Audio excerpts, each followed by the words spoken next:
it for the audio, or you can even watch back. Giving players all the props, or put them on blast. We don't give no hot takes, only talk facts. We're giving all our devotion, riding high on this wave of emotion. Going all out, yeah, cause this is our time. No, ain't no stopping us till we reach the finish line. All in, we came here to win. We're gonna give everything. S-I-C-K on the run. S-I-C-K, sick, sick. On fire, we're ready to fight. We'll bring the house down tonight. S-I-C-K on the run. S-I-C-K, sick, sick. Play it on the car ride, play it when you lounge. X and O, you know that we can hold it down. Shout out to my man Sammy, got it off the ground. And to all the listeners tuned in right now, got debates, analysis, and speculation. This is sports talk for the new generation. You know where to find us, got a reputation. Sick podcast, your #1 sports destination. We're giving all our devotion, riding high on this wave of emotion. Going all out, yeah, cause this is our time. No, ain't no stopping us till we reach the finish line. All in, we came here to win. We're gonna give everything. S-I-C-K on the run. S-I-C-K, sick, sick. On fire, we're ready to fight. We'll bring the house down tonight. S-I-C-K on the run. S-I-C-K, sick, sick. S-I-C-K, it's the sickest podcast. Tune in for the audio, or you can even watch back. Giving players all the props, or put them on blast. We don't give no hot takes, only talk back. S-I-C-K, S-I-C-K, S-I-C-K, S-I-C-K, S-I-C-K, S-I-C-K, S-I-C-K. all in, we came here to win. We're gonna give everything. S-I-C-K on the run. S-I-C-K, sick, sick. S-I-C-K, it's the sickest podcast. Tune in for the audio, or you can even watch back. Giving players all the props, or put them on blast. We don't give no hot takes, only talk facts. We're giving all our devotion, riding high on this wave of emotion. Going all out, yeah, cause this is our time. No, ain't no stopping us till we reach the finish line. All in, we came here to win. We're gonna give everything. S-I-C-K on the run. S-I-C-K, sick, sick. On fire, we're ready to fight. We'll bring the house down tonight. S-I-C-K on the run. S-I-C-K, sick, sick. Play it on the car ride, play it when you lounge. X and O, you know that we can hold it down. Shout out to my man Sammy, got it off the ground. And to all the listeners tuned in right now, got debates, analysis, and speculation. This is sports talk for the new generation. You know where to find us, got a reputation. Sick podcast, your #1 sports destination. We're giving all our devotion, riding high on this wave of emotion. Going all out, yeah, cause this is our time. No, ain't no stopping us till we reach the finish line. All in, we came here to win. We're gonna give everything. S-I-C-K on the run. S-I-C-K, sick, sick. On fire, we're ready to fight. We'll bring the house down tonight. S-I-C-K on the run. S-I-C-K, sick, sick. S-I-C-K, it's the sickest podcast. Tune in for the audio, or you can even watch back. Giving players all the props, or put them on blast. We don't give no hot takes, only talk back. S-I-C-K, S-I-C-K, S-I-C-K, S-I-C-K, S-I-C-K. S-I-C-K. Turn up your volume. Because you're about to listen to The Sick Podcast. With Tony Marinaro. 55 seconds left in the penalty, a minute and 27 seconds left in regulation time. Boston 4, Montreal 3. Lafleur coming out rather gingerly on the right side. He gives it into Lemaire, back to Lafleur. The sickest Montreal Canadiens podcast. You're in the ball! Sports entertainment like no other. Rejoint, on lui fait perdre la rondelle, une passe devant. Et c'est le dégagement et ce sera la victoire des Canadiens. Coupe Stanley pour les Canadiens. Le 23e de l'histoire. You found the dogs! John, you found the dogs! He found the dogs! And all together, they worked a young team to the top. And now, a 24th Stanley Cup banner will hang from the rafters of the famous Forum in Montreal. The Canadiens win the Stanley Cup. Brought to you by Energy Transportation Group. Driven to be different. La Vida.tv. Embrace your true nature. And Playground, your premier gaming destination. It's gonna be sick. Marinaro on this Thursday, December 7. A lot of people were wondering how the Montreal Canadiens were going to do versus the Los Angeles Kings, who are coming in with the famous 1-3-1. They trap at the blue line. It's hard to penetrate. What was going to be the strategy? Marty St. Louis has been talking about it for the past couple of days. It's actually, I think, the first time this season that the coach has been talking about a strategy that the opposition employs and the decisions they have to make within the coaching staff to actually counter a system that has had thus far a lot of success for the Los Angeles Kings. Everyone weighed in. They're going to do this. They're going to do that. In the end, we saw what they tried to do. We also saw that they were shut out. They were stifled. They couldn't get anything going. It was a tough task. You take a look at the Los Angeles Kings at the center ice position with Anze Kopitar, with Phil Deneau, with Pierre-Luc Dubois, and with Trevor Lewis. It is arguably the most deep center team in the entire National Hockey League. And you know that when you're pretty good at center, you have a real good chance of winning the Stanley Cup. Didn't work out for the Toronto Maple Leafs when they had, of course, Austin Matthews and John Tavares and Ryan O'Reilly.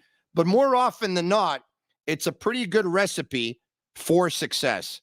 The Los Angeles Kings did to the Montreal Canadiens tonight what they did to them last time. The Canadiens were on their West Coast trip, which started in Anaheim, and they won. Then they went to San Jose a couple of days later, and they won. Then they went to Los Angeles, and they lost 4-0. Tonight's score, the exact same thing. The Sick Podcast is brought to you in part by Energy Transportation Group, brought to you in part by La Vida.tv, brought to you in part by Playground. I'm Marinaro. Thanks for watching, everyone. Right now, you're probably watching on YouTube Live. You're probably watching on Facebook Live. You're probably watching on Twitter Live. We'd like for you to tell all your friends about it because the more people watch, the more money I make. Very important.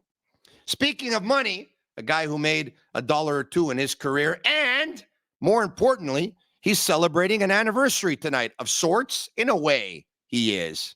For someone else. He probably has no idea what I'm talking about. Let's find out. He is former National Hockey Leaguer and, of course, collaborator on JC at TVA Sport. Phil Boucher, comment ça va, mon chum? What the hell am I celebrating? So, tonight on the broadcast, Marc Denis mentioned that back in 1996, on this day, I think he played his first game, if I'm not mistaken, for the Colorado Avalanche versus the Los Angeles Kings, and Philippe Boucher scored against them. So it's not your anniversary, but you're part of Marc Denis' anniversary, his professional That might have been my anniversary. first of the year at the time. Do you remember it? Yeah, I remember that. Yeah, I remember really, that. Yeah. It's a crazy question, but do you remember every single goal you scored in the National Hockey League? Probably not. How many do I have? I think I have close to 100, maybe right around there. I remember most. First one obviously is a big deal. I got a hat trick once against Mathieu Garon, so I'll remember all of those for sure. Yeah, I remember most. I remember most. Remember the one I missed, fourth overtime against New Jersey, Martin Brodeur versus Dominic Hasek. Both of them had 71 or 72 saves, 1-0 game. I was all by myself in the slot, and then Martin Brodeur tripped. There was an empty net, and I went to put it in, and Dave Hannon got in front of me, grabbed it, backhanded into the net. I was only 19 or 20 at the time. That would have been my biggest goal. But I chased him around the ice, and it was fun. All right, pretty cool, pretty cool. All right, okay, so let's talk about it. First of all, why don't we do this if we can? Yeah. And Yellow, Sammy, Juliana, and Master Control, if you have the lineup, we can bring it up. Yeah. All right, there you have it. As I put on the reading glasses, I go back and forth between the reading glasses and the sunglasses. I have to get these sunglasses with a prescription, I guess. All right, okay. Suzuki with Slavkovsky on his right and Caufield on his left. Evans with Anderson on his right, Monahan on his left. Dvorak with Gallagher on his right, Pearson on his left. Mitchell Stevens centering Ylönen on his right and Pezzetta on his left. On defense, Matheson, Lindstrom, Gouli, Barron, Struble, Kovacevic, and Samuel Montembeault, who gets his second start in a row, which is the first time that was happening for a Canadiens goalie in like 18 or 19 starts or whatever it was. Let's just keep it up if we can. Your thoughts on this lineup, which has been the same lineup now for a couple of games. I got it on my computer because I don't have my reading glasses with me. But it's a decent lineup on a rebuilding team that's trying to go somewhere. And obviously, when you meet a big dog like LA, right, 4-0 at home or away, it's tough for them. There's some positive, like Slavkovsky. We're hard on him, but he was good tonight. And then, if you want to see what he could be, just look at Byfield. No, they were hard on him. They were down on him. He was probably down on himself at times when he first got to the NHL. But how good was he tonight? So it's an okay lineup. What else are you supposed to do? I would have put Armia in tonight, but like I was telling GC tonight, like we watch the games, like we really watch the games and we analyze things, but I don't rewatch the games. I don't cut clips. I don't look at the stats and all that advanced stats. So, but I think if Armia can't play against LA, a big team, what good is he to this team? Because I like Armia. You know, I look I guess I'm sure we're gonna talk about Xhekaj later. Yeah. But when Armia goes to the minors, he's a pro. He behaves like a pro. He plays good games there because I've seen him play there. He's a good person, I'm sure. But can you just do a little bit more to stay in the lineup? That's one of my questions. If he doesn't fit in right now, and he doesn't because you want to play Ylönen, you want to play Slavkovsky, you want to play. I like to see Evans moving up in the lineup. I think Montreal Canadiens are a better team when Evans, when they were both on the fourth line. That's what I said a few times. Montreal is a better team with Evans and Ylönen playing a little bit more, I think. But you know Evans, what? But when they play good teams like that, it's very hard. It just shows where you're at. And then I'm talking about the forwards here, but the D group is very unexperienced. Yeah, no, listen. And it showed. I understand your point because right now some people watching on YouTube, Facebook, or Twitter are probably like, well, Armia wasn't going to make the difference in the hockey game. You're not saying that. But what you are saying is you have a big body. Part of it. You're going up against a big team. Obviously, you were out-muscled tonight, right? You couldn't match Los Angeles' puck protection, their work along the boards. You couldn't match their physicality. You couldn't match their size. So how do you figure this out? If you want to keep Ylönen in the lineup, it's very, very easy. You can have Dvorak center a fourth line.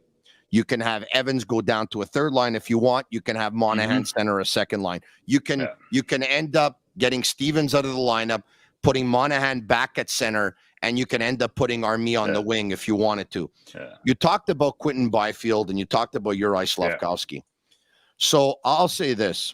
You know, I've gone on record as saying that even though we'll only know in 5 or 6 years, if I have to tell you right now, and you ask me to pick one, I said this about a month ago, by the way, that if you ask me to pick one, I would say that I think Logan Cooley is the better hockey player with hockey skills, and he'll have the better career. Having said that, the couple of times now we've seen Slavkovsky with Caufield and Suzuki here, a couple of games and a couple of shifts. And last game, he didn't pick up points. I thought he was excellent. Tonight, he didn't pick up points. I thought he was excellent.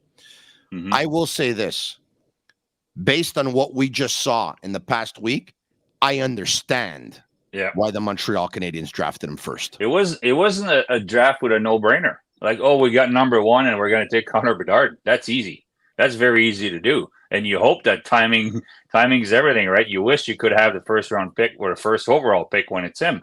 but it wasn't that. So it was more of a plan, and that's what I think it is. Kirby Dach got traded on the same day that he took Slafkovsky. First of all, they wanted to get bigger, they wanted to get size and skills, and they got that on the same day. The problem the Montreal Canadiens are having, and Kirby Dach is having, is he can't stay healthy, he can't be on the ice. But that's a plan that made a lot of sense to me. That will make a lot of sense if Dach can stay on the ice and push a little bit Suzuki as a number one center. How long is that going to take? Hopefully next year, early in the year. But Slafkovsky, and when it's all said and done, he's going to be a good player. Nobody right now in uniform over the last week or so has created more offense than him. He's feeding the puck. He's making people. I'm not going to say he's making people around him better, because obviously we didn't score a goal tonight. But on his line, arguably he's the best player right now, and he's playing with the two best player on the team. Hey, I think that's fair to say that on his line, the last couple of games with Suzuki What a and moment. Caufield, Hey, he has been right better now. than them. You're right. Yeah. Let's take a look at the score sheet if we can. Okay. Yeah.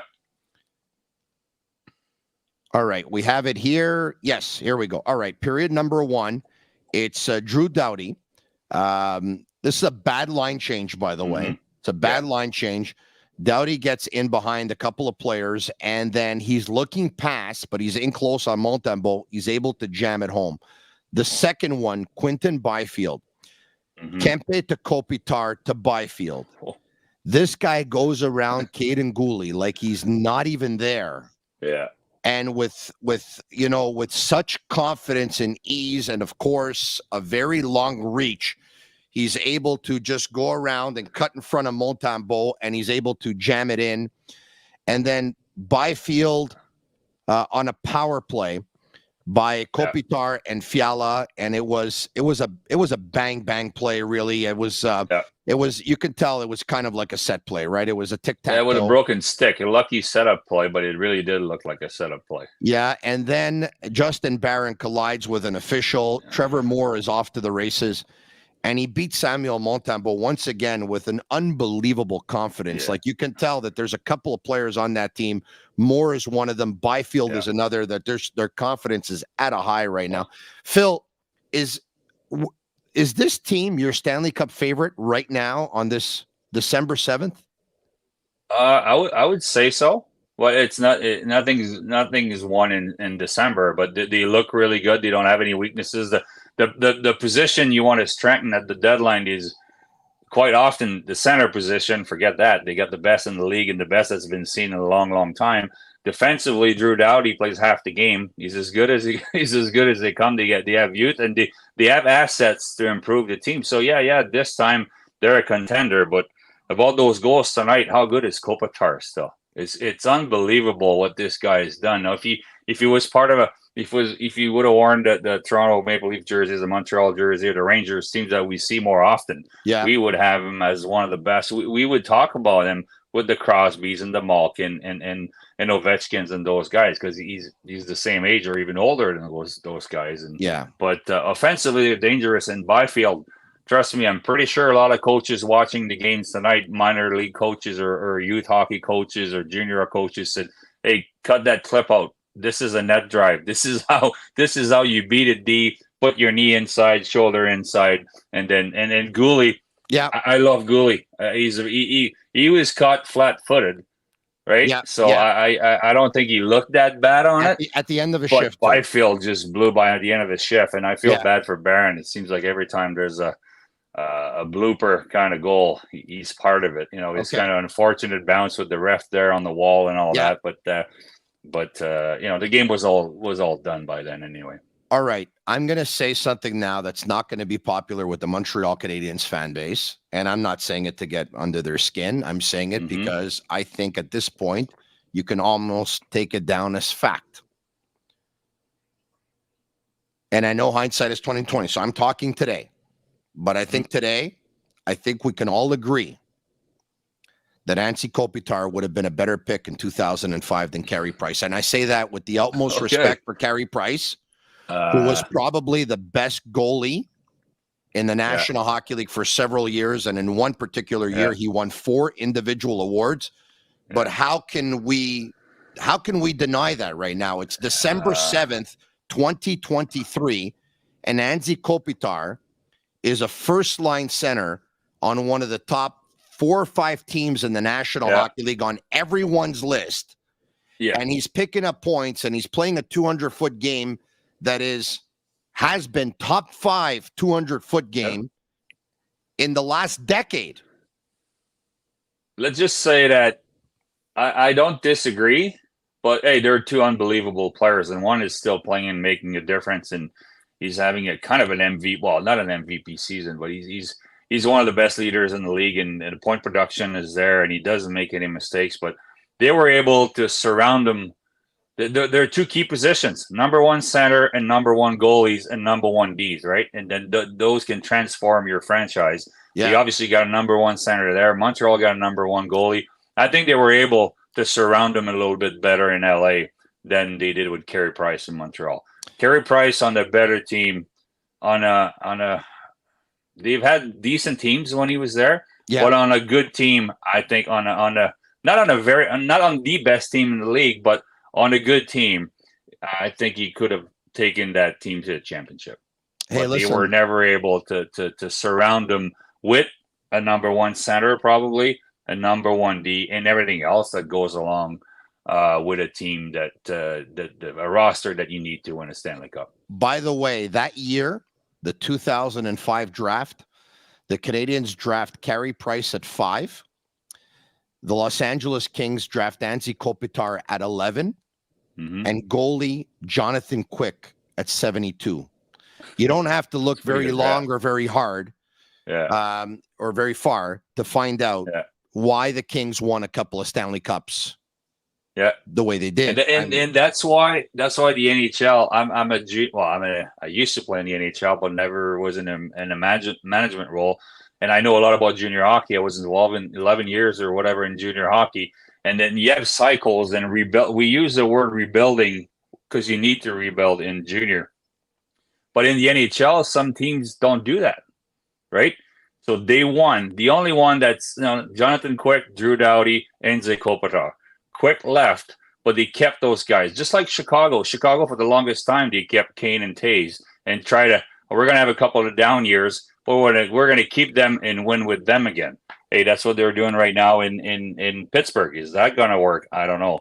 But that's why they had a lot of success. They drafted well, surrounded them well in the early stage of their career. And now they're able to do it again. It would be unbelievable for those guys to win another cup because they've been through everything. And there's Wayne Gretzky in front of the building over there, and Luc Robitaille, I believe. But Kopitar and Doughty won't be too far behind if they win another cup. All right, here we go. Here is Costa. Costa says Tony Marinaro just said his biggest Malakia of the week. Well, no, I stand by what I say, by the way. And by the way, you can be the biggest diehard fan. I don't see how you can disagree with the comment. Yeah. Anze Kopitar is still playing. Anze Kopitar is a number 1 center. Anze Kopitar is on one of the best teams in the league. Anze Kopitar has won 2 Stanley Cups.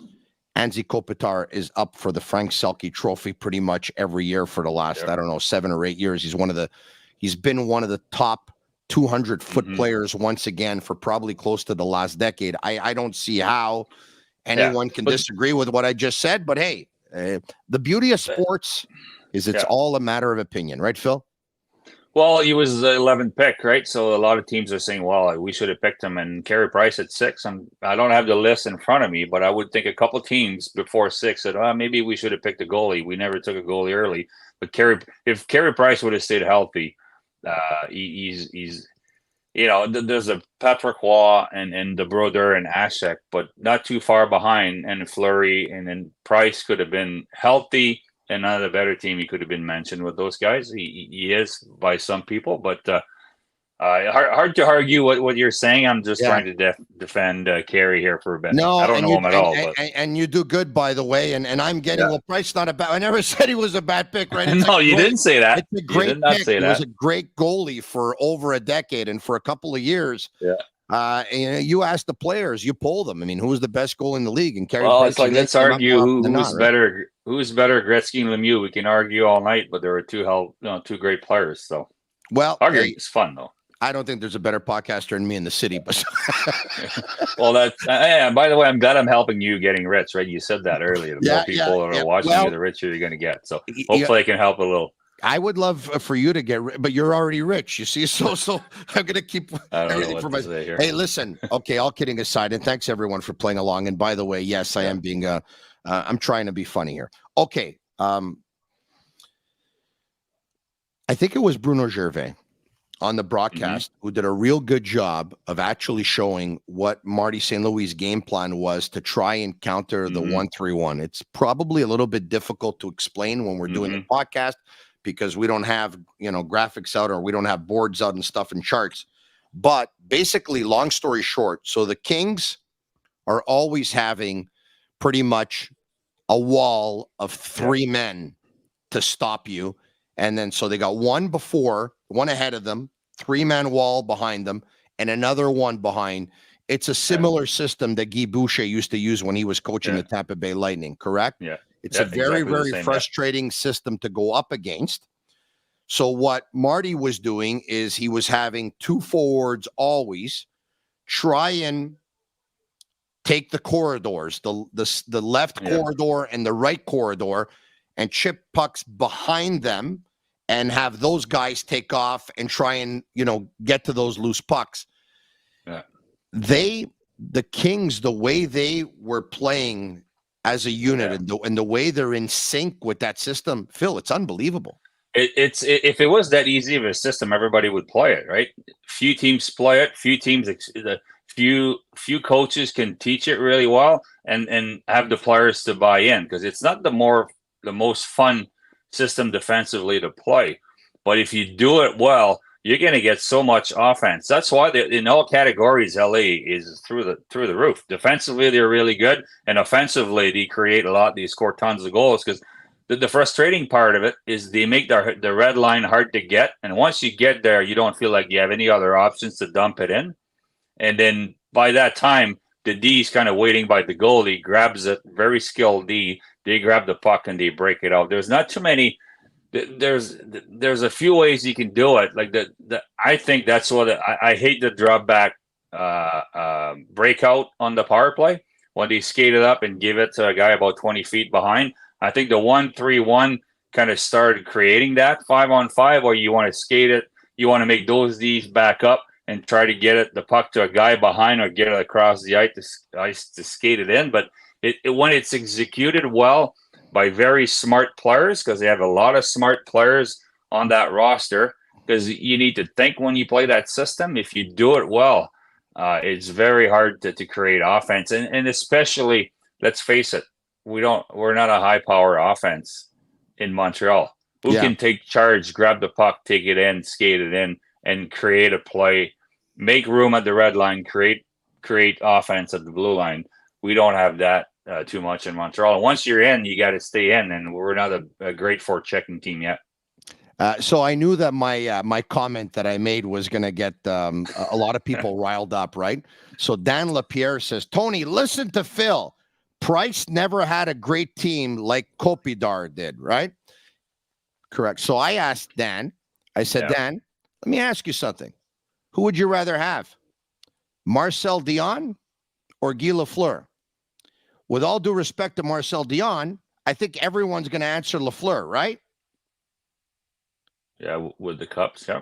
Yeah, but Dion never had a good team like Guy Lafleur. But the answer's still Guy Lafleur. Probably, yeah. Right? I like both of them. I like both of them too, by the way. And I hate to bring Marcel into this because it's got nothing to do with it. But honestly, when you have two people, let's say they're even keel, they're the same kind of player. One's still playing, one is not. I think winning separates you, and Kopitar is one, and he can still win. Yeah, but it's actually probably pretty accurate in a way because you're having a Los Angeles King and a Montreal Canadien that are being compared, just like we were doing it before. So anyway, it works out.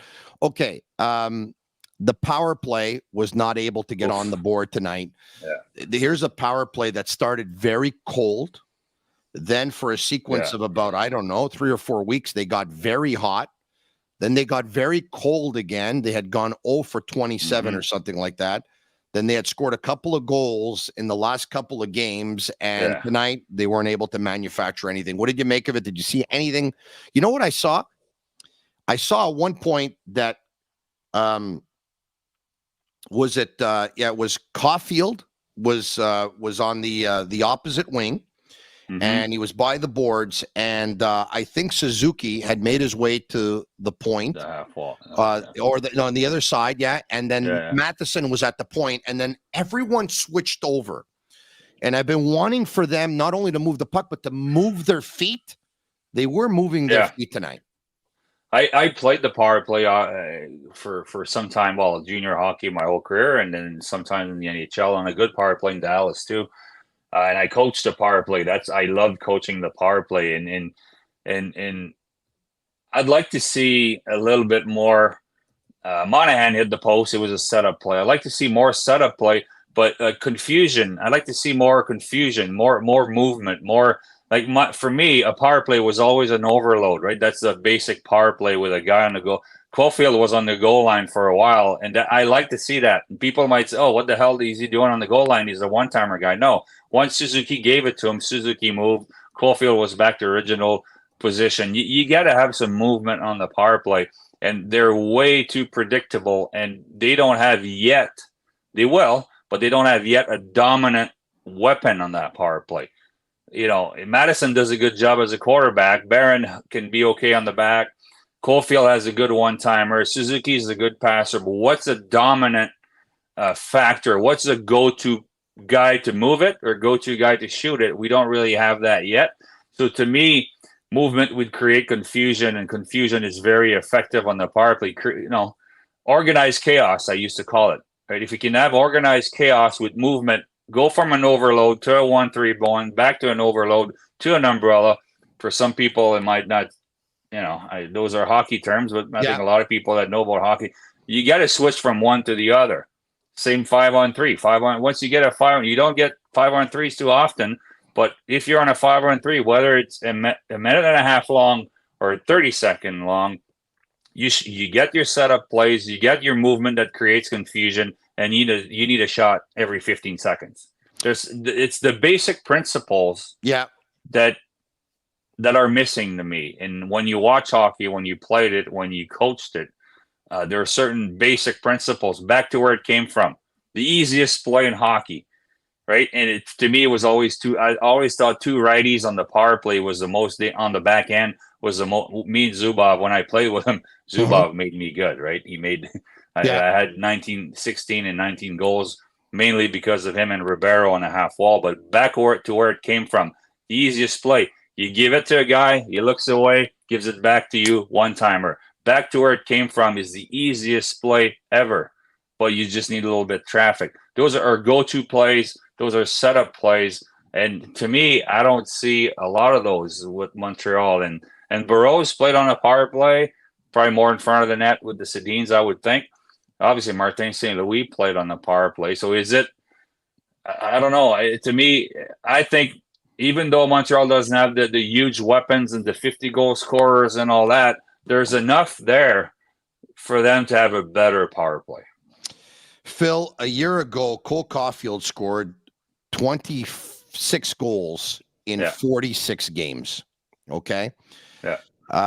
That's better than that's better than a goal every other game. All right. Not too far from a 50-goal season, right? Or 40-some goals. On pace for like 46 goals or whatever it is. Okay. Cole Caufield has 7 goals this season. Yeah. They're almost hitting the 28-game mark here. He's almost at a goal every 4 games. Yeah. We know they're decimated. They've had injuries. We know that they've been looking for a winger on that line for a while. They probably found one in the last couple of games.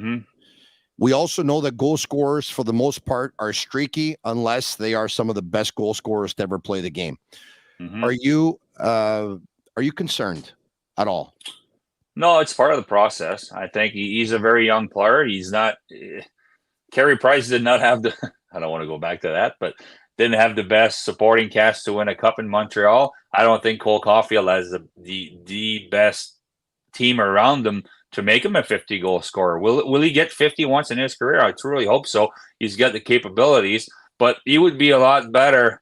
Let's just say Montreal gets Marchessault this summer. Caufield's going to score more goals with the Montreal Canadiens, with a better winger that pushes him and that plays with him once in a while on the power play. And is going to draw some attention. And another winger who's going to draw some attention because the guy that everyone's watching is Cole.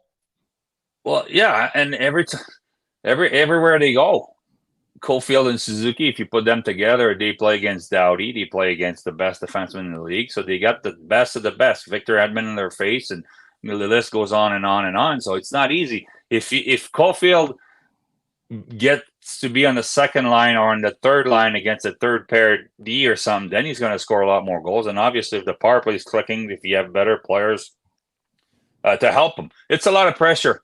I think they handle it well. Suzuki and Caufield are handling the pressure really well, but they're producing like the team that the Canadiens have. I understand. What can I say? I'm trying. I don't want to. I'm a little disappointed. I thought he would be at 12 goals, 12 to 10, 12 goals right now. I think he would be. I would think whenever they go to overtime, you see it. Like he's thirsty. Like he's going for a goal. He's going for blood. But at 5-on-5, I don't see that.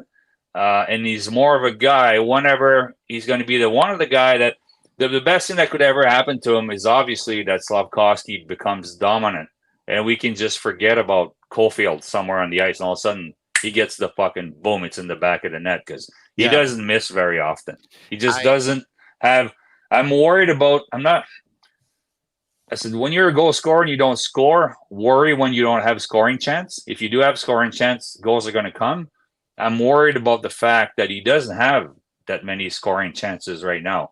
And he can't be the one creating all of them by himself. He's getting them on the power play. 5-on-5, it doesn't seem that he's getting that many. Now, I'm going to say this.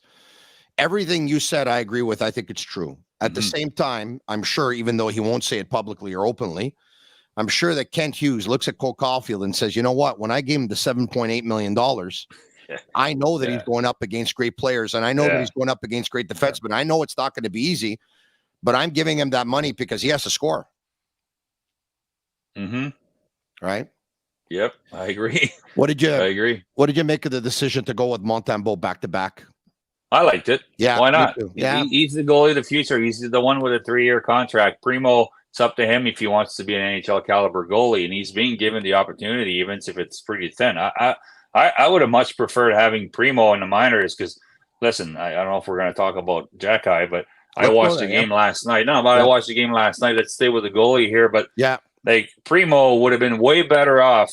I watched a lot of minor league hockey because my son plays in Belleville, and Levi was in Rochester, and funny thing, he was playing back-to-back games in the American Hockey League trying to get better.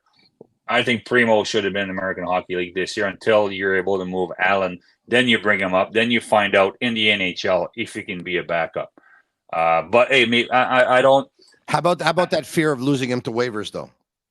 I don't want to judge. They're very smart people in Montreal, so they must. There's good people running the organization. They have intel. They have intel. Oh, they do. So it's hard for me to say he would have been picked or not. Yeah. The ideal scenario, and I think for them too, would have been him playing 2 out of 3 games in the minors. Yeah. Allen having a hell of a start. Montembeault proving he can be a good goalie. Sign Montembeault. Trade Allen to Edmonton. It doesn't always work that way. And then you bring Primo. I think Primo is ready to be tested as a number 2 goalie, but a number 2 goalie that plays 15, 16, 20 games a year. The problem is we signed a goalie in Montembeault, and I applaud that. I'm happy for him. What a story. I think he's capable of being a good goaltender, but can he take the workload of a number 1? We don't know that yet. All right. Okay. So, talk to me about Arber Xhekaj, all right? Because he's the big topic of conversation here for the last couple of days in Montreal. He was taken off IR. He was sent down to the Laval Rocket. You've seen the interviews. He's obviously not happy. He says he'll accept it, but he was told to go down and work on his defensive game. Last night, he played his first game as a Laval Rocket versus the Belleville Senators. You would think that he was probably going to be challenged, or B, he was going to have to step up at some point. You saw Imana going after one of his teammates and trying to get at him. You saw Joshua Roy that was cross-checked from behind. On both occasions, Arber Xhekaj was on the ice, and he didn't even flinch. He didn't do nothing. Yeah. He was emotionless down there last night. Your thoughts? Emotionless is the right word. He was. The thing is, what a story, right? He comes to the NHL, stays at his first season, becomes a big name. He might be one of the best after Caufield and Suzuki and goalie. Maybe in front of goalie, he might be one of the most popular player in Montreal. There's a lot to like about him, but he hasn't. He's gone through adversity a ton to get to the NHL. But in the NHL, it's been. I wouldn't say it's been easy. There's no way I would want to do his role, right? He's going after big guys, and he's played some good minutes. But it was earned with the Montreal Canadiens that were young, and he did well. Now he's injured. Now there's a group of D. I think he's sitting in the office there, and Stefan Robidas. I don't want to speak for him, but I got 3 righties. I got 3 lefties. I like the group of 6 that we have. We don't want to send him out. He's ready to go. Why don't we send him to the minors? We're allowed to do that. That's the easy decision. And they're not paid to make easy decisions. To me, that's the smart decision to send him in the minors. But it's okay for him to be frustrated, to be pouting last night and not to play a good game. But today, somebody needs to talk to him. Say, buddy, it's okay. It's behind you. Let's all hope you're not going to be here for a long time. But let's do things the right way. No, don't fight. You don't need to fight a mama. You don't need to get hurt. You're here to get some playing time. The one thing I don't understand is not being on the power play. That I don't understand at all. I don't have a problem with it because I don't think he's going to play the power play in Montreal. They're playing 4 forwards. Oh, I agree. But if it was said that way, I don't think he should be on the power play in Montreal, by the way. I'll switch to another gear. When I coach a hockey team, it was my hockey team, and what I thought I could do with this group, certain years we would change the systems to better suit the teams that we had. It changed quick in junior. So if you're a hockey coach and you have success in the minors and in junior or in at the college level, then you go to the American Hockey League and they tell you, oh, by the way, the NHL teams play 1-3-1. You're going to play 1-3-1. Oh, they adjusted this in the NHL. You're going to adjust that. So basically, you're not going to coach. We're sending you a player. You don't play him on the power play. No, give me a player. Give me a bunch of players. I'm going to play my system. I'm going to play whoever I want. Hey, and then you need to listen. Hey, we want him to play. We want him to play 20 minutes. That's the only thing I didn't understand. Because on the flip side, you only want to send him there to give him a message. Fine. But you want him to gain confidence, to have fun, and to come back. There's nothing for him. Maybe a fight gives him a huge boost of confidence, but he's not going to fight in the minors, or not for now. And listen, if he's there for a month, I think he's going to fight and find out it might be his way back to the NHL. But if you put him on the power play, make him move the puck around, everybody looks a little bit better because he has some experience. He gets a goal here and there. He's more confident, plays better defensively. You got a better player. But honestly, it was hard to watch last night, but it's understandable. I was in that same situation. I was a first-round pick. I got sent down to the minors. I did pout a few games, and then I realized, okay, well, I'm not going to win doing this because there's good players in the NHL. I just need to be better than them to get called back up. And then he's going to realize that soon enough. And I think he's a guy that needs to be in Montreal, not in the short term. Whenever he shows sign of improvement that he's ready, he has a chair in that locker room, I believe, in Montreal. So there's 2 different opinions that we're going to talk about right now, and thank you for sharing yours. But I want to ask you about what George Laraque had to say, who's obviously knows the role of a tough guy, knows the role of an enforcer, knows Arber very well. We know that he gave him a couple of tips in the offseason. Who knows? Maybe even George has talked to Arber in the last couple of days, so George has better intel than we have. They have a relationship, I think it's safe to say. George says that after Arber Xhekaj took that penalty for giving an extra swat to Tanner Janot, and Tampa Bay scored, I believe, or it killed the Canadiens' momentum because they had come back. They were down 4-0. I think they scored a couple of goals, 4-2, and then the game, it hurt taking that penalty. I think Marty St. Louis at the end of the game said, I ain't like it. Yeah. And Georges felt that Marty St. Louis, I'm trying to find the word in English. I'm sure you heard it in French. Il est en train de dénaturer Arber Xhekaj. He's trying to get him away from what Xhekaj wants to do and what makes him special. Your thoughts on that? Well, George was very good at what he did, and it's a smart thing for Xhekaj to get close to him and get some tips and all that. But the league has changed in a way where George would get his 10, well, maybe not that many fights because nobody really wanted to fight him. He was so tough, but most of those guys would get their 15, 20 fights in. There's not that much fighting in the NHL. You need to be able to play minutes. Xhekaj needs to play minutes, and Xhekaj played some of those minutes on the power play, and we seem to agree on that. If he's if he becomes a great quarterback on the second unit, good for you. Put him out there. But he's going to be a guy with his size and what he has to offer that should be in Byfield's face, in Kopitar's face, playing against the top lines. If he wants to be a big minute guy, that's what he's going to have to do. And fighting has nothing to do with that because that he has. There's not that many fighters in the NHL. And to me, I don't think one isolated incident that you mentioned and that you talked about with George would get him to be in Marty St. Louis' doghouse. I think it's don't do that. Please don't. And whatever, it's a turnover for Barron. Don't turn it over. Okay, you might be scoring goals, but we're going to sit you down because you turned the puck over a little bit too much. Don't take a bad penalty. Don't do this. Work on this. While you're not doing it, we're going to.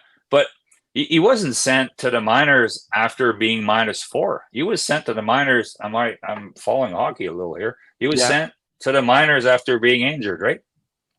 Yeah. Yes, he was. What's wrong with that? Injured. They took him. What's wrong with that? I want to Grant McCagg, former Montreal Canadiens scout in the Bob Gainey regime, of course, who's a regular collaborator right here on the Sick Podcast, and he's the co-host of the Recruits Draftcast podcast. Grant of Recruits.ca.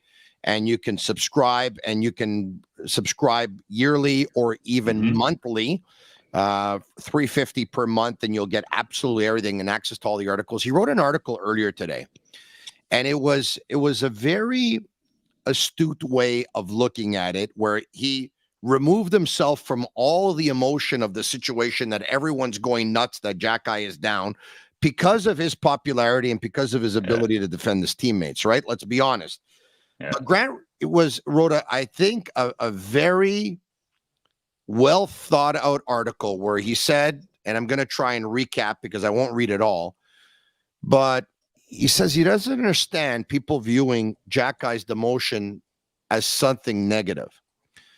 After an injury, he writes, an undrafted second-year pro was replaced by a former top 50 pick who played 4 years of college hockey. And he says, 2 years from now, if Struble was still in the minors and he would have never played in the National Hockey League, Canadiens fans would be talking about him being a bust, how bad a draft pick he was. So now you have a player who was drafted in the second round who played 4 years of college hockey versus another player who played junior hockey and was not drafted in the National Hockey League, who made the team last year because, yes, he was very good in camp, but also there was an opening there. There's several veterans who have been traded in the last couple of years, some who can't play anymore because they're hurt, this, that, whatever. There was an opening, and he took advantage of it. But, once again, he gets back to the fact that also Struble has been playing really good hockey. I like him. And, if Xhekaj would have stayed 2 years in Laval, everyone would have thought it made sense. Yeah. But now no one thinks it makes sense for him to get sent down, even though he never played in Laval. But how does it not make sense? How? he was injured. The team is doing okay. You go there, you play some minutes, you come back. As soon as there's an injury or that you play better, and then we want to move Lidstrom or whatever. Yeah. But when you were talking here, I just went on my laptop here, and we talked a lot about Quinton Byfield, right? Yeah. Okay. Second overall pick, 220. 32 games in 2021 in Ontario. 11 games in 21-22, and 16 games last year. And it was okay. And now we're seeing how good he is and how he's learned. And, well, that's part of a learning process. Yeah. The second overall pick went to the minors, and now he's playing with Kopitar, and he's being a stud. Right? Yeah. So why is it wrong to send? Well, I don't understand all the fuss about it. It just I'll tell he you was why. injured and he went down and he's going to be back, but he can't play. It was pathetic. The whole team was pathetic last night. They were really struggling in Laval. Honestly, they're really, really struggling. What a great place! Like, obviously, I wasn't there, but I've been there many times. Yeah. It was almost sold out. I think it's sold out when Belleville come back on Friday and for the Teddy Bear toss and the other game. And what a great place! But that team is flat. Yeah. So it's not like somebody went and grabbed it. Hey, Arber, we swear on this show or? Yeah, we can. You can do whatever Screw you want. it or fuck it. So, hey, Arber, fuck it. Let's just go play and have some fun. All right, forget about it.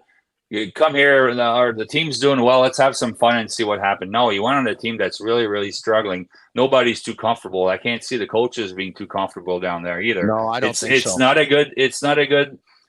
But it's part of hockey. It's not supposed to be easy.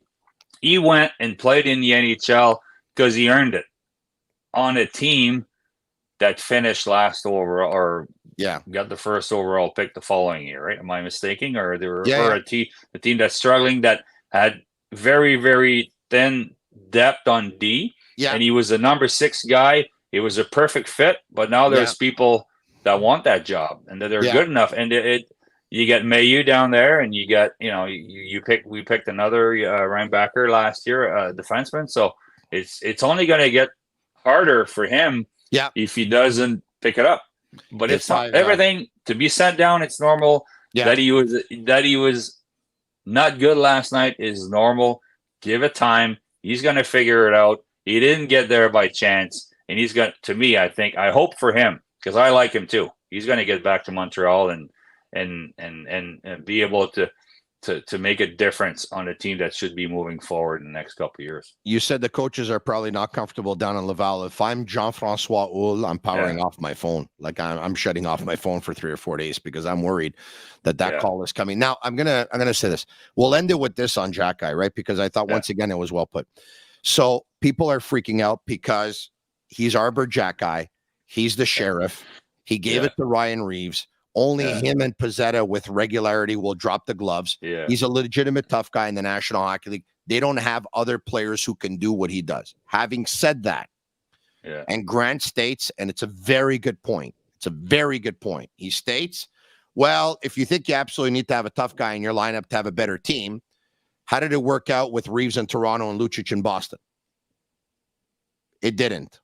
There you go. I mean, those teams. That's why I care more about the player because he has it. He is one of the toughest guys in the NHL right now. Yeah. Right. But he might go 20 games without a fight. Yeah. And a hockey player wants to play, wants to kill penalties, I'm hoping that Hudson comes in and then Madison gets pushed back to the second power play and then Xhekaj doesn't see the ice. But hey, if he plays well enough, good. But he needs to be on the ice. You need to play some minutes. There's nobody that you send. And then even when I played, there wasn't too many tough guys. There were some very tough defensemen. But your role guys were all left wingers, right wingers on the fourth line mainly. And some of them, like George moved up and Boucher moved up, and a few of them were able to play hockey and got some numbers. Gino Ojek and all those guys. But we're past that. Everybody that fights in the NHL right now, they do have a role, and then he needs to be on the ice. But honestly, I don't. We have to talk about it, and I saw him last night. Nobody's worried. I don't think the NHL. Yeah. I don't think the people in Montreal or the GM or even the coaches like, okay, what do you expect? He's going down there. They're struggling. He struggled too. somebody needs to give him a little spark. Somebody's going to have the right conversation with him at the right time. Yeah. He's going to figure it out, and he's going to come back. Yeah, you looked pretty distraught last time. But anyway, okay, a quick shout out to Charlie and Sam over at optimalstretchclinic.com. If I can, they run a terrific spot. It's a one-stop shop. Phil, you'd love a place like this because they specialize in fascial stretch therapy, and they have me stretching out and unlocking things that have been locked for a very, very long time. They have a gym now, which all their members of the clinic have access to, and you can have a personal trainer. It's once again, check it out at 4710 St. Ambroise in Point St. Charles. Check them out on Instagram at Optimal Stretch Clinic so you can have videos of what they do. Phil, we're going to open up the phone lines in about a minute or two, and I'm going to let you go, and I'm going to give out the number right now at 1-888-585-SICK, 1-888-585-7425. I want to leave with this. I want to ask you, positives out of tonight's game? There's got to be a positive. What are the positives? Next question. I have a positive. It's not all that negative. It was okay. Struble there's individually there's some players that did okay. Yeah. Collectively, offensively, we can't match against that team, and defensively, the only way Montreal is going to win some hockey games is by being a little bit tighter defensively. Yeah. And get that. I won't swear again. Yeah. Get that power play going. Yeah. With that power play early in the game, they could have been in the game early if they scored on the power play. If they don't hit the post there, there's a few positive. I'll let you point them out because it was just an average game against a team that's just way too good for you. I have one. They went to school tonight, and hopefully they learned because Los Angeles Kings took them to school, and this was they do that to a lot of teams. They do that to a lot of teams. Phil Boucher, always fantastic. I love your energy. I love the looks. I love everything. Look at it. It's a different look tonight. We're in a different place or what? It's not at the chalet. No, I'm in somewhere hiding in Florida. Oh, you're at your place in Florida, eh? No, a friend of mine's place. Good for you. Have fun. Yeah. All right. Thanks for doing it, buddy. You're in Florida. You're doing this. You're in Florida, and you're doing this. I can't believe it. What a guy. Yeah. Why not? Thank you, Phil. Thank you. Have a great night. All right. There you have it.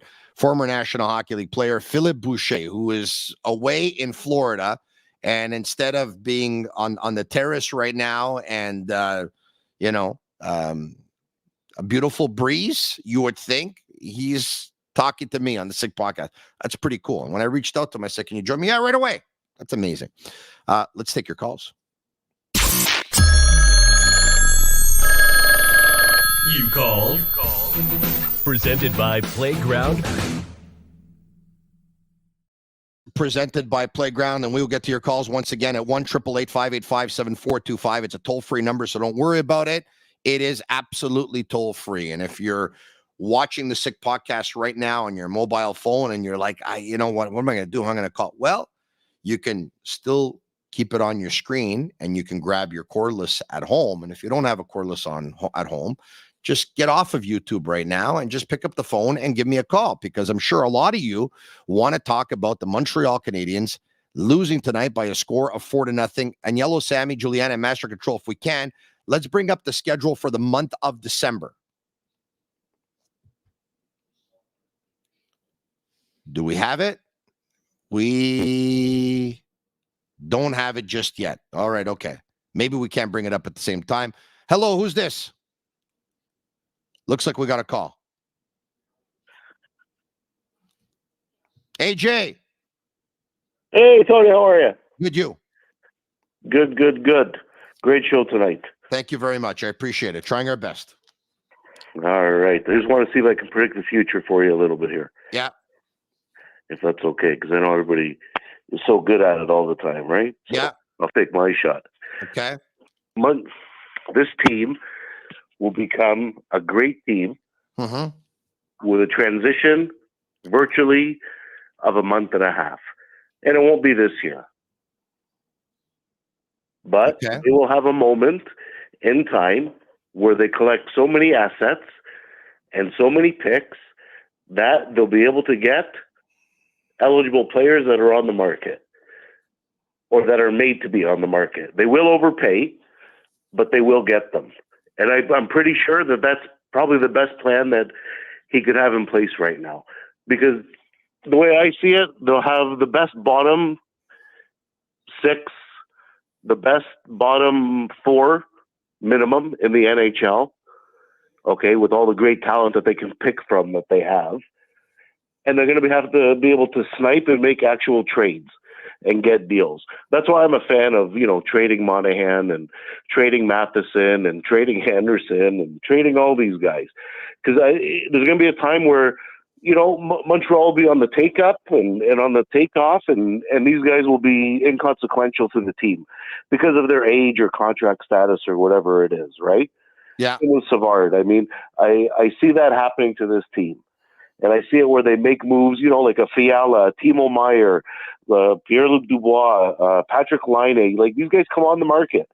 And this team needs to be locked and loaded and ready to go. Well, look, there's no doubt that at one point they're going to be in that position. You're right. We also have to say this. I mean, as much as the scoreline was 4-0 Los Angeles, I think the Canadiens hit 3 posts tonight. I think Slavkovsky hit 1. I think Monahan hit 1. And I think Nick Suzuki hit 1. 3 posts. All right. Now, doesn't mean they're all going to go in. If they were a little bit more lucky, Kirby Dach is out. David Savard is out. I'm not so sure how much Raphael Harvey-Pinard could have helped, but he's out too. And there are some injuries, and it is a relatively young team. And so there are some positives. You're right. I mean, with their actual, you're right, high-end talent, I really think that it's gonna, they're gonna have to look outside of the box. Yeah, that they're looking in, which they've shown that they can do and they will do, and they're willing to do it. And I don't think there's such a thing as an overpay if half the assets that you're including weren't yours to begin with. You know what I mean? Like, it's almost like found money with a lot of these picks, including a Matheson pick, right? Yeah. Where they were dead in the water with it. Same thing with Savard. Yeah. I mean, like, you can get away with so much, and Monahan especially. Yeah. Like, I mean, you already got a first for him, right? AJ, So, trade deadline. I really think they could. By trade deadline, not 2024, but 2020. Actually, we can break it down 2 ways if you want. Trade deadline 2024, I think it's safe to say, I would think that Sean Monahan and Tanner Pearson are going to be traded. Trade deadline 2024, at the very least. By trade deadline 2025, I think it's safe to say that Christian Dvorak, Yoel Armia, and Jake Allen and David Savard will be traded. So there's 6 players that are going to be traded at the very least. I'm willing to say at the very least, there will be 6 players that will be traded between the 2024 deadline and the 2025 deadline. So you're right. In the next couple of years, there's going to be some big turnover on this team, and some of those young defensemen, it's going to be their decor. It's going to be their team, and they're going to have to run with it. Appreciate taking the time. Thanks so much. There you have it. We had AJ. Thanks, these damn reading glasses. All right. Okay. If you have any questions, you can send them in. Tony is Nostradamus too now. Hey, listen, I'd rather give you my opinions than just say, maybe yes, maybe no, maybe yes, maybe no. And I know that some people have actually made a career in media doing that. I think this is good, but I understand why it's bad. I think this could happen, but on the other hand, it might not happen. No, I'll tell you what I think. There we go. That's it. Sean Monahan and Tanner Pearson will be traded before this deadline. And by next deadline, Jake Allen, David Savard, Yoel Armia, and Christian Dvorak. That's it. That's all. That's the way it is. It's 11 o'clock. You know what? We're at a racetrack here. I can always take another call, but I think we're at a racetrack. And Yellow tells me, you know what? Always make them want more. And I hope that you're going to be back tomorrow. I want to tell you this. We can't do this. without Energy Transportation Group, a leading full-service logistics provider serving all of North America, driven to be different. We can't do it without Labitte TB, brewed in Quebec, a winner of a dozen international awards. They offer quality microbrewery beers made with premium ingredients for everyone's taste. Labitte TB, embrace your true nature. And we can't do it without Playground. Experience the world-renowned poker experience with free food and drinks at their cash game tables, a bad beat jackpot that is over $500,000, weekly promotions, daily tournaments, and unmatched customer service. Why play anywhere else? Located just over the Mercier Bridge, only minutes from downtown Montreal. We have been talking about a get-together with all of you that are on YouTube right now. I want to see you. I want to meet with you. I want to talk with you. I want to talk Habs with you. I want to hang out with you. With all of you that are watching right now on Facebook, I want to do the same thing. With all of you that are watching right now on Twitter, I want to do the same thing. And if you're going to be listening to this tomorrow on Google, Apple, or Spotify, or any of those other apps, I want to do the same thing with you. I want to hang out with you. I want to meet you. And I want you to check out Playground, which has gone through an expansion and a renovation. It's absolutely beautiful. I've been told, because I haven't seen it in its new look. I might just go tomorrow, or then again, I might just save the surprise and go on Saturday, December 16th for the first time since they renovated, so that we can all see it together. If you've never been, this is the best kept secret in town, and that's why we're going to have a get-together there. It'll be your opportunity to maybe, play the slots, maybe have an hors d'oeuvre. But once again, it's more of a meet and greet, so we can all put a face to a name, and it's our opportunity, us at the Sick Podcast, to say thank you to you, because I just thanked the sponsors and the partners. But the number one people I want to thank is all of you for watching, for supporting, for telling your friends about it, and for making 10 p.m. on weeknights an appointment podcast. At 10 p.m., you're always there. And we hope to be there for a very long time with you. For Agnello, Sammy, Juliana, and Master Control, the Canadiens lose by a score of 4-0. Up next, they visit the Sabres in Buffalo on Saturday night. Have a great night, everyone, despite losing 4-0. Because think about this. One day, Slav is probably going to be like Byfield. Sweet dreams, everyone. I'm Marinaro. And that's a wrap. Hope you don't miss us too much until next time. Follow the Sick Podcast with Tony Marinaro on YouTube, Instagram, Facebook, Google Play, and Apple Podcasts. The Sick Podcast is brought to you by Energy Transportation Group, driven to be different. LaBita.tb, embrace your true nature. And Playground, your premier gaming destination.